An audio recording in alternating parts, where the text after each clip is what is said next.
세우셔서 우리가 함께 드리는 영광을 받아 주소서.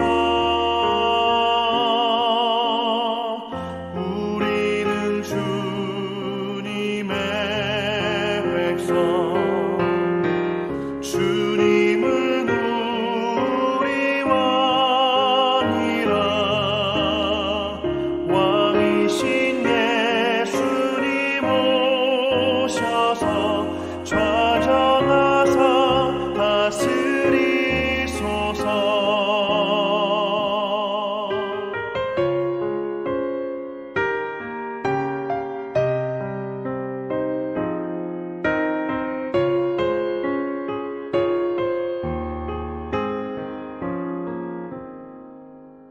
예수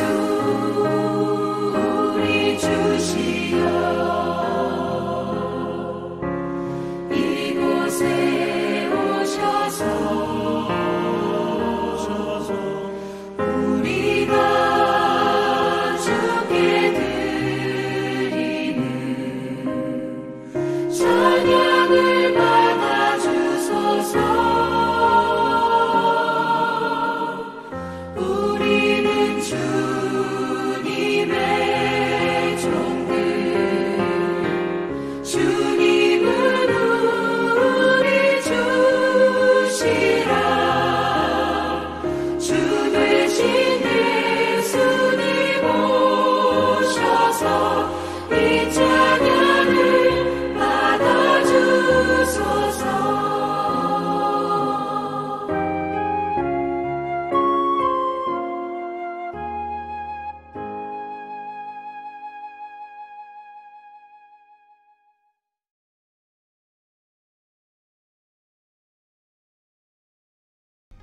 이에 그 여인이 가서 그의 남편에게 말하여 이르되, 하나님의 사람이 내게 오셨는데 그의 모습이 하나님의 사자의 용모 같아서 심히 두려움으로 어디서부터 왔는지를 내가 묻지 못하였고 그도 자기 이름을 내게 이르지 아니하였으며, 그가 내게 이르기를, 보라, 내가 임신하여 아들을 낳으리니 이제 포도주와 독주를 마시지 말며 어떤 부정한 것도 먹지 말라. 이 아이는 태에서부터 그가 죽는 날까지 하나님께 바쳐진 나시린이 됨이라 하더이다 하니라.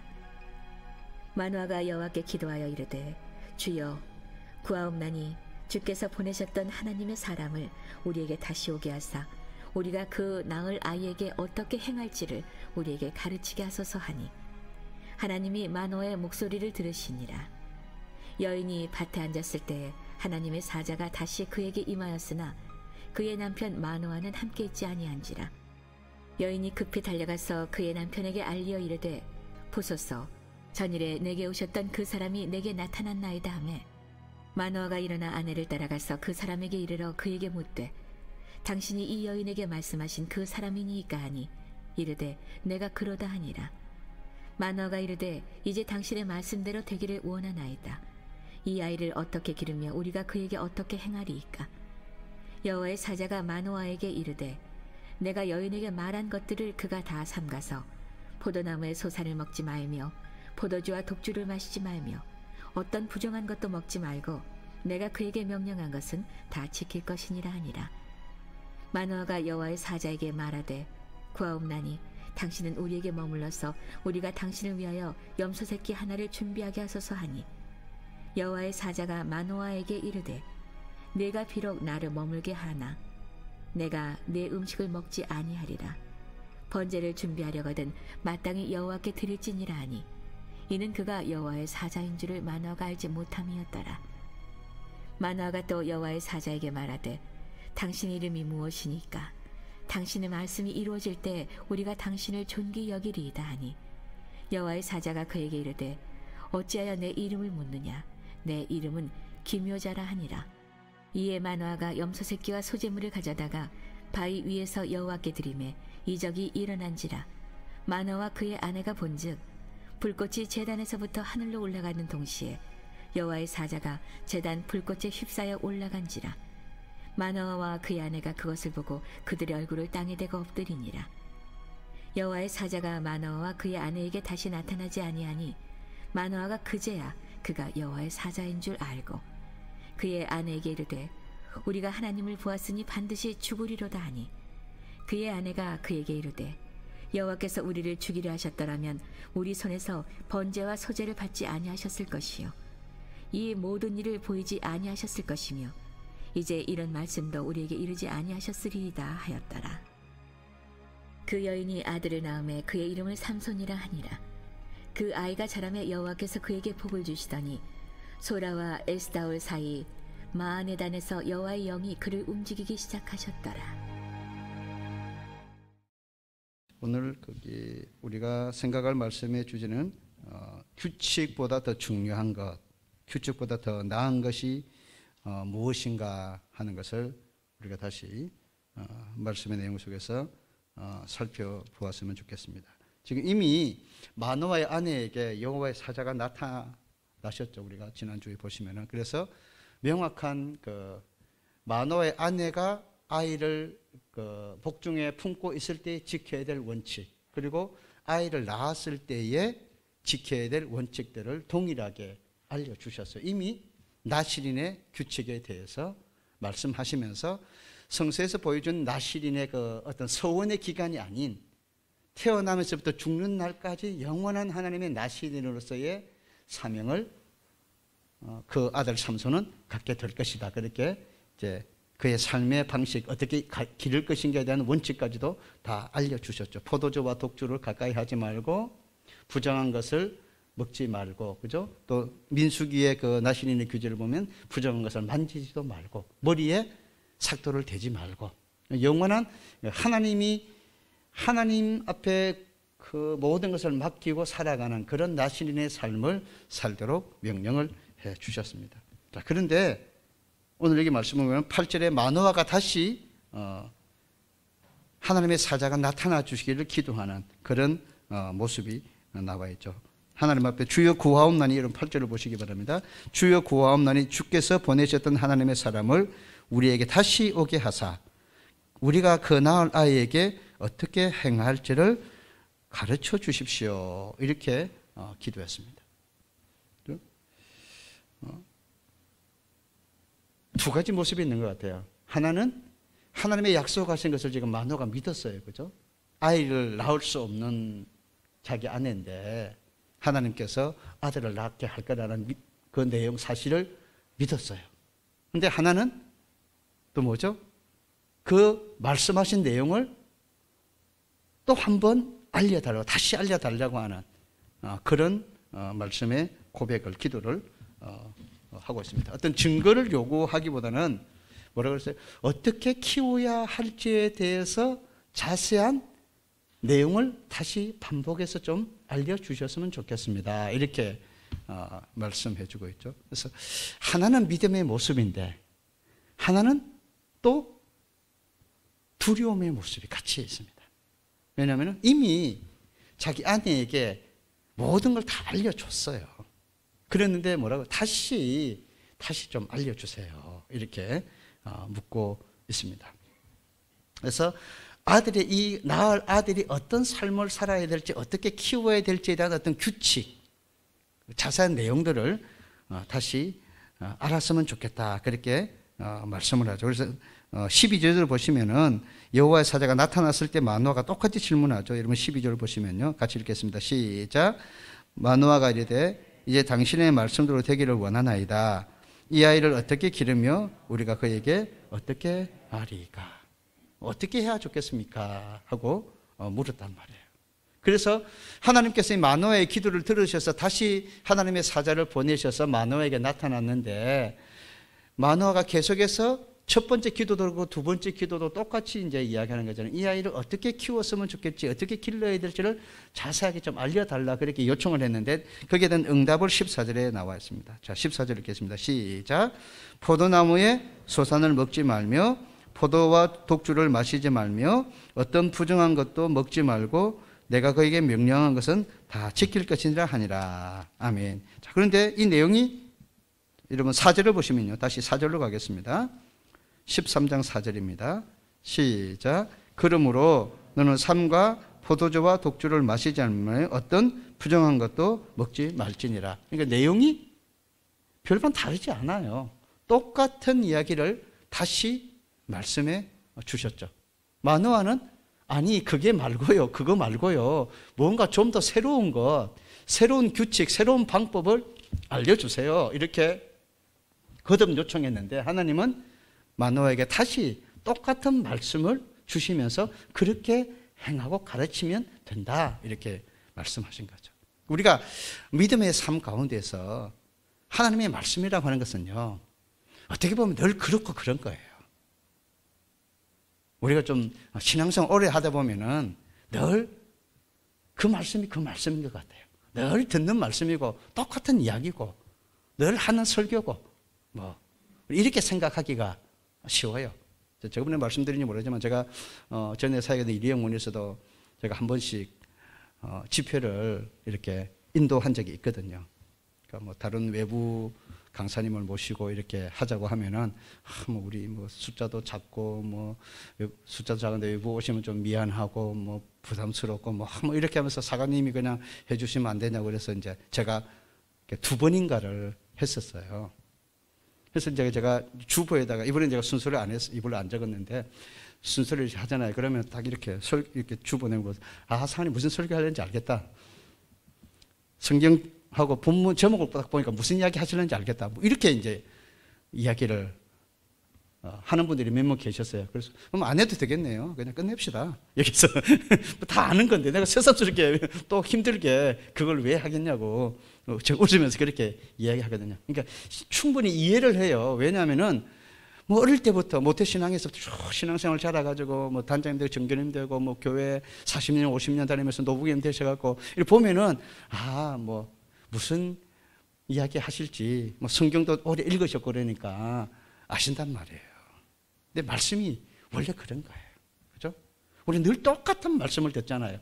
성경을 한 번 읽거나 두 번 내용은 똑같은 거예요. 그죠?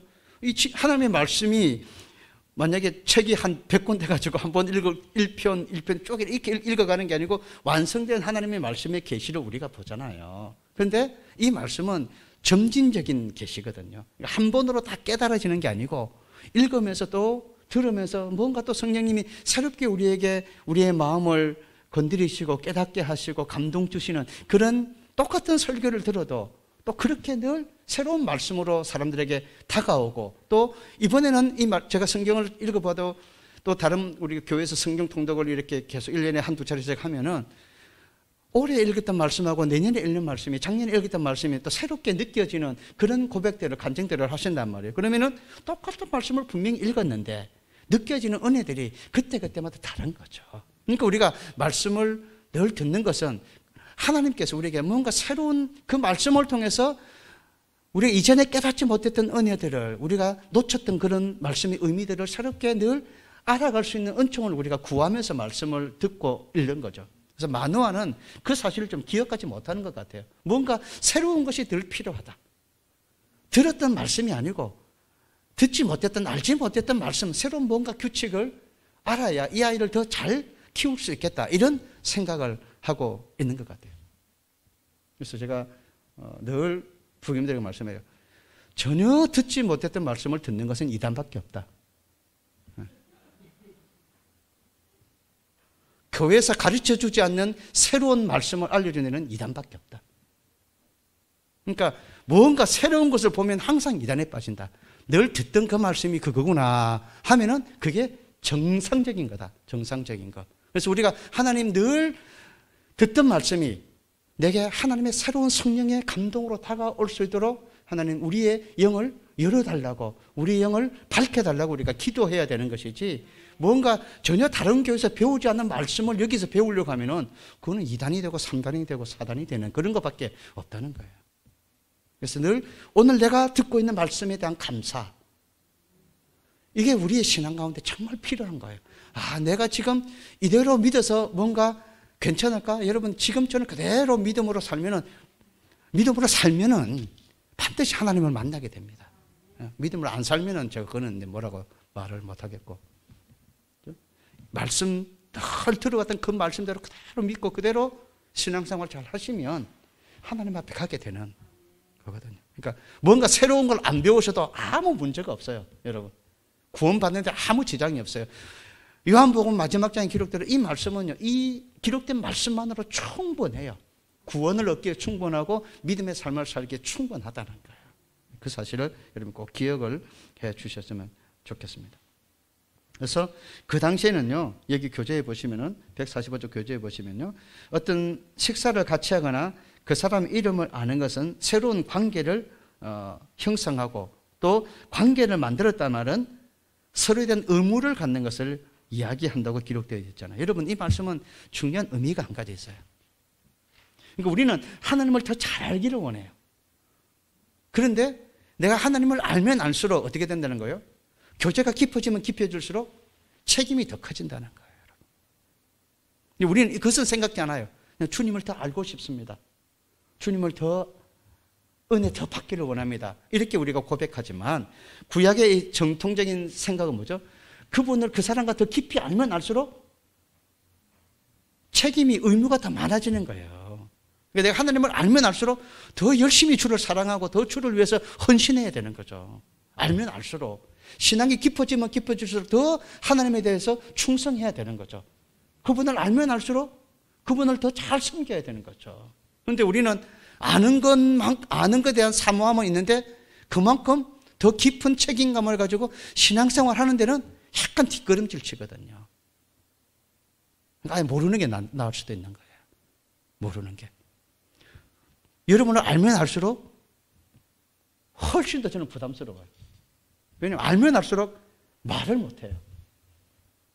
그러니까 아이고, 힘든 것도 알고 건강하지 않는 것도 알고 가정 형편도 알고 이것저것 다 알면요, 뭐라고 말을 못해요. 아, 예, 그러시죠. 네, 알겠습니다. 이렇게 하죠. 여러분이 저를 알면 알수록 저한테 뭐라고 말을 못해요. 모르면 사관님이 이러니 저러니 막 이렇게 이야기하지만 잘 알면요, 말 잘 안 하게 돼요. 그죠? 우리가 하나님을 잘 알면 알수록 더 하나님을 이해하고 사랑하고 그분의 뜻을 찾아가려고 하고 그분의 마음이 무엇인지 알기 때문에 더 순종하려고 하고 그렇게 돼야 되죠. 그게 아는 만큼의 믿음이잖아요. 그러니까 우리가 오늘 이 마노아의 모습을 보면서 마노아가 좀 더 하나님을 자세히 알아서 정말 하나님의 뜻대로 이 자녀를 잘 키우고 싶은 마음이 있었다는 말은 그만큼 더 자녀에 대한 책임감을 가지려고 했다고 하는 그런 신앙의 한 단면을 지금 느끼고 있는 것 같아요. 그래서 하나님의 사자를 통해서 진짜 아들을 낳지 못하는 상황에 있는 아내가 아들을 하나님의 능력으로 낳는데 또 이 아이가 특별한 나신이라고 하는데 정말 제대로 한번 키워보고 싶은 그런 마음이 있었는가 봐요. 저는 이 말씀을 쭉 준비하면서 그런 생각이 들었어요.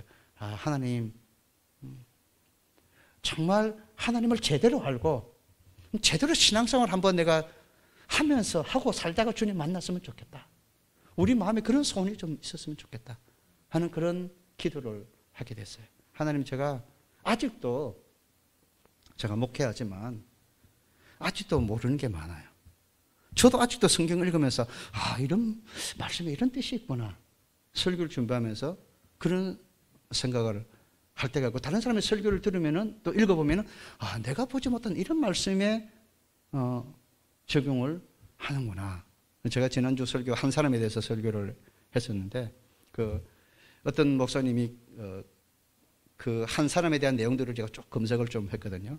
그러니까 어떤 교회 그 서울에 있는 한 교회 목사님이 이 한 사람에 대한 그 예수님의 마음을 가지고 한 사람을 찾는 그 내용을 이 누가복음과 사도행전의 말씀을 통해서 연결을 시켰어요. 그러니까 누가복음과 사도행전은 한 사람이 쓴 책이거든요. 의사 누가가 쓴 책이거든요. 근데 누가가 썼지만 또 대상자도 똑같아요. 데오빌로라고 하는 사람에게 똑같이 썼어요. 누가복음에서 이 성경을 읽게 하고 싶은 사람이 데오빌로라는 사람이었고 사도행전도 데오빌로라고 하는 사람이었어요. 그러니까 똑같은 사람에게 두 권의 성경을 의사 누가가 써서 전달을 했다고 하는 거거든요. 그러니까 그 한 사람의 믿음을 위해서 그 한 사람에게 예수님을 소개하고 교회에 예수님 승천하시고 난 후에 제자들이 어떻게 십자가와 부활을 전했는가, 그리고 하나님의 역사가 어떻게 그들을 통해서 땅끝까지 예수님이 전해졌는가를 설명해 주려고 구설들어서 쓴 것이 누가복음이고 사도행전이라는 말이에요. 그러니까 한 사람에 대한 그 믿음을 위한 의사 누가의 헌신, 그 관점에서 이 성경을 해석하면서 설교를 만들어 가셨더라고요. 그래서 제가 그거 보면서 내가 데오빌로도 잘 알고 누가 의사가 썼다는 거 잘 알았는데 그냥 데오빌로에게 성경을 썼구나 이렇게만 생각했지, 그 내용을 한 사람에 대한 그 한 사람에 대한 믿음을 위해서 누가가 그렇게 헌신했다고 하는 그런 관점에서 성경을 잘 보지 못했었거든요. 그래서 참 맞아, 이렇게도 말씀을 다시 볼 수 있겠구나 하는 그런 생각을 했단 말이에요. 하나님 앞에 이런 마노아의 시도 앞에 여러분 16절 말씀을 다시 보시면 3장 14장 16절에 보시면요. 13장 16절에 보시면요. 자, 읽겠습니다. 시작. 여호와의 사자가 마노아에게 이르되 내가 비록 나를 머물게 하나 내가 내 음식을 먹지 아니하리라. 번제를 준비하려거든 마땅히 여호와께 드릴지니라 하니 이는 그가 여호와의 사자인 줄을 마노아가 알지 못했다. 18절입니다. 여호와의 사자가 그에게 이르되 어찌하여 내 이름을 묻느냐? 내 이름은 기묘자니라. 그런데 하나님은 뭐죠? 머물러서 같이 좀 더 있으면서 정말 자세하게 좀 규칙을 알려주세요 하는 마노아의 요구도 거절합니다. 번제를 드리려고 해도 그건 하나님께 드려야지 나에게 드리면 안 되지, 그렇게 이야기하면서 거절했습니다. 하나님의 당신의 이름이 무엇입니까? 물어봐도 내 이름은 기묘자다, 네가 알 수 있는 존재가 아니다, 이렇게 설명하면서 알려주지 않습니다. 마노아의 수고는 다 숲으로 돌아갑니다. 들었던 말씀만 들었어요. 그죠? 새로운 것은 전혀 알 수가 없었습니다. 그러니까 오늘 우리가 이 마노아의 삶에서 보여지는 성경의 기록들을 보면서 뭘 기억해야 되냐면 지금 하나님께서 마노아가 가지고 있는 그 무언가 자녀를 어떻게 길러야 될지에 대한 그 자세한 설명, 규칙, 이것보다 훨씬 더 뭔가 중요한 것을 마노아에게 알려주시고 싶어 하는구나 하는 것을 우리가 느낄 수가 있습니다. 그래서 19절부터 보시면 여호와의 사자가 그렇게 하나님께 드리려고 했는데도 번제를 드렸어요. 그랬을 때 어떤 역사가 일어나냐면 19절부터 보시면요. 마노아가 염소와 새끼와 소재물을 가져다 바위 위에서 여호와께 드렸잖아요. 하나님께 드리라고 여호와께 번제를 드렸단 말이에요. 드리니까 이적이 일어나죠. 어떤 이적이 일어났느냐 하면은 20절에 보시면 불꽃이 제단으로부터 하늘로부터 올라가는 동시에 여호와의 사자가 제단 불꽃에 휩싸여 같이 올라가는 거예요. 연기가 올라가는데 여호와의 사자가 같이 올라가는 것이 마노아와 그 아내에게 보여진 거죠. 깜짝 놀란 거죠. 두려움에 이제 땅에 엎드리게 되어집니다. 그리고 나서는 이제 여호와의 사자의 모습은 보이지 않습니다. 그러니까 일상적으로 그 반응이 있잖아요. 여호와의 사자를 보았구나. 이제 나는 죽었다. 하나님의 영광을 보는 사람은 똑같은 반응이에요. 성경에 보면.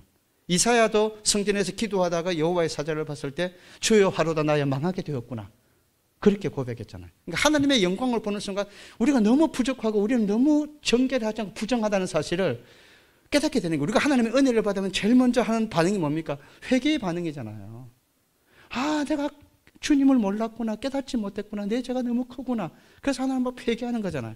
하나님을 만나면 만날수록 그래서 당연한 반응이 그렇게 일어날 수밖에 없는 거예요. 그 하나님의 크심과 그 크신 사랑과 그 엄청난 깊은 그 은혜들을 내가 아는 순간 나의 너무 부족하고 자금이 보여지니까 하나님 앞에 엎드릴 수밖에 없는 거죠.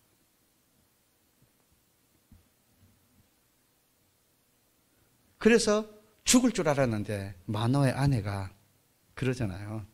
하나님이 우리를 죽이려고 했으면 벌써 죽였지. 뭐 하려고 찾아오셔서 뭐 아들을 주시네. 아들을 어떻게 키워야 되네. 또 하나님 한 번 더 찾아와 주세요. 또 오셔가지고 뭐 똑같은 이야기를 하시면서 번제를 하나님께 드리라네. 뭐 이런 이야기를 하실 필요가 뭐 있냐. 바로 죽여버리면 끝나는 이야기를. 그렇게 그 아내가 지혜롭게 대답을 잘 하는 거죠. 그래서 그 아이가 이제 드디어 24절에 보시면 아들을 낳았죠. 이름을 삼손이라 그렇게 지었고요. 그 아이가 자랄 때 하나님이 그에게 복을 주시고, 자 25절을 같이 읽겠습니다. 시작. 소라와 에스다올 사이 마하네단에서 여호와 영이 그를 움직이기 시작했다. 그러니까 삼손의 삶의 가장 중요한 게 뭐죠? 내가 어떻게 이 아이를 길러야 되겠습니까? 마노아는 그렇게 생각했지만 삼손의 삶은 누가 붙들어야 된다는 거예요? 여호와의 영이 그를 붙들어 가셔야만. 아무리 규칙이 있고 이렇게 저렇게 키우고 네가 이렇게 살아야 되고 그렇게 이야기를 해도 하나님의 영이 그를 붙들어 움직이지 않으면 아무 소용이 없는 거란 말이에요. 그러니까 우리가 정말 하나님 앞에 자녀들을 위해서 기도하면서도 우리의 믿음을 위해서 기도하면서 우리가 무언가를 아는 것 중요해요. 필요합니다. 그런데 그 어떤 삶에 이렇게 살아야 된다, 저렇게 살아야 됩니다. 자꾸 우리는 해답을 원하잖아요.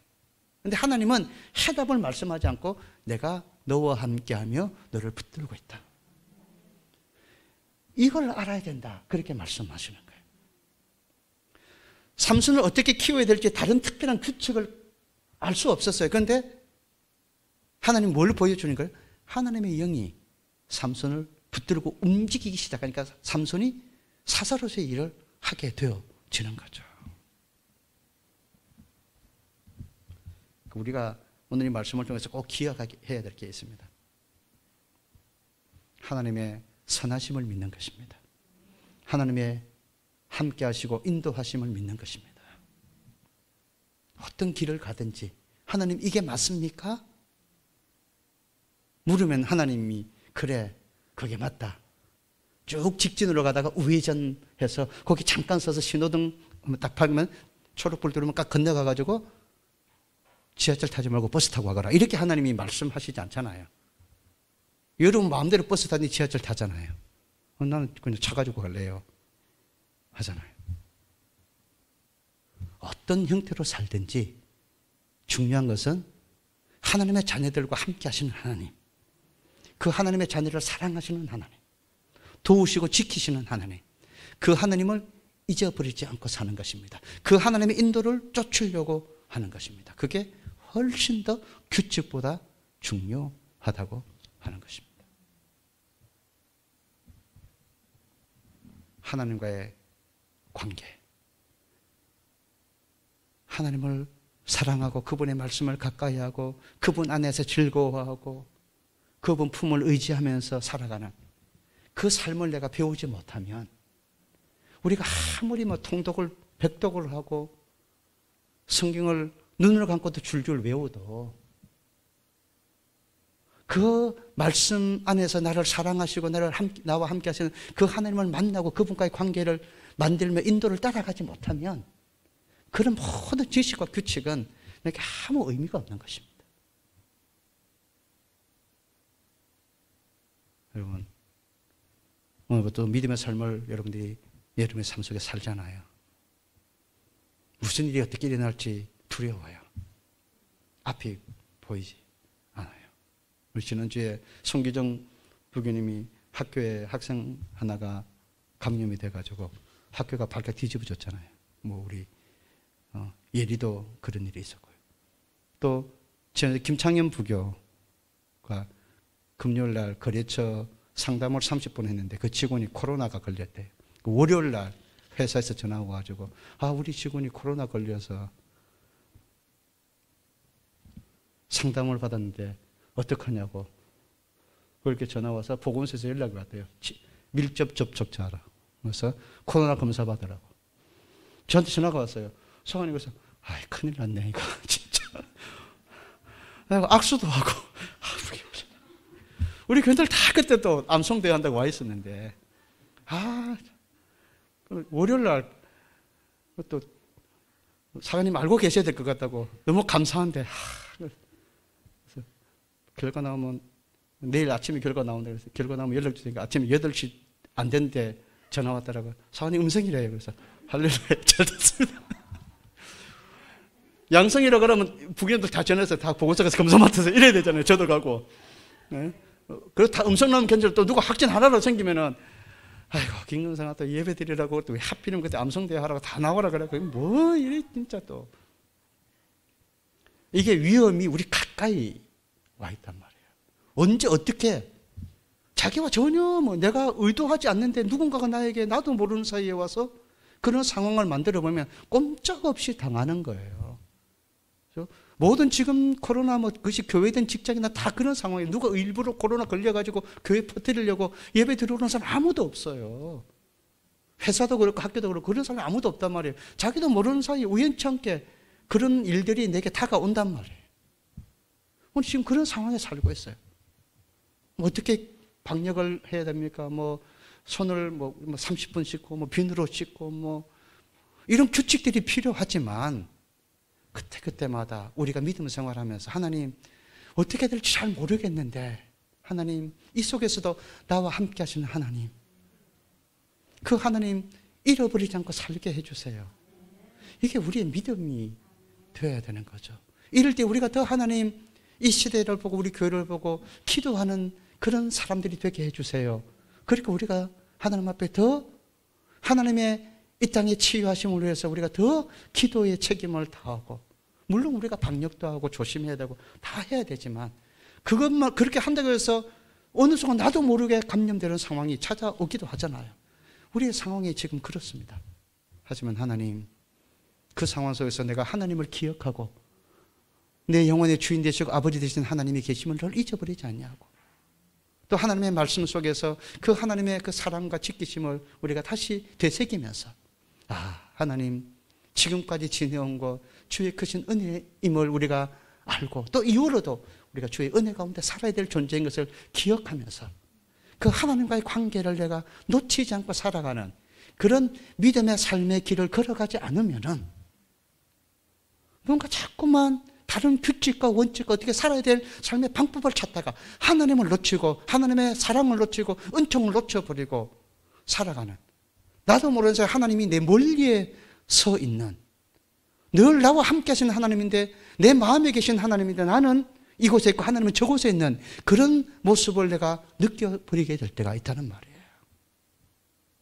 여러분, 오늘 마누아의 모습을 보면서 하나님이 규칙이 아니라 내가 너와 함께하고 있음을 느끼며 살아라. 하나님의 영이 너희 아들을 붙들고 있음을 이끌어갈 것을 너는 기억하며 살아라. 그렇게 말씀하시는 것을 듣습니다. 이 말씀 앞에 우리가 다 아멘. 주님 그렇습니다. 나를 인도하십시오. 우리 교회를 인도하시고 나의 자녀를 인도하시고 내 일터를 인도해 주시고 내 앞날의 모든 길, 앞으로도 여전히 우리는 헤쳐나가야 될 길이 남아있지만 하나님 그 길도 나와 함께 해주실 주님과 함께 하나님 살아갈 수 있는 힘을 주시옵소서. 기도하는 우리 모든 성도들의 삶이 되시기를 간절히 축복합니다.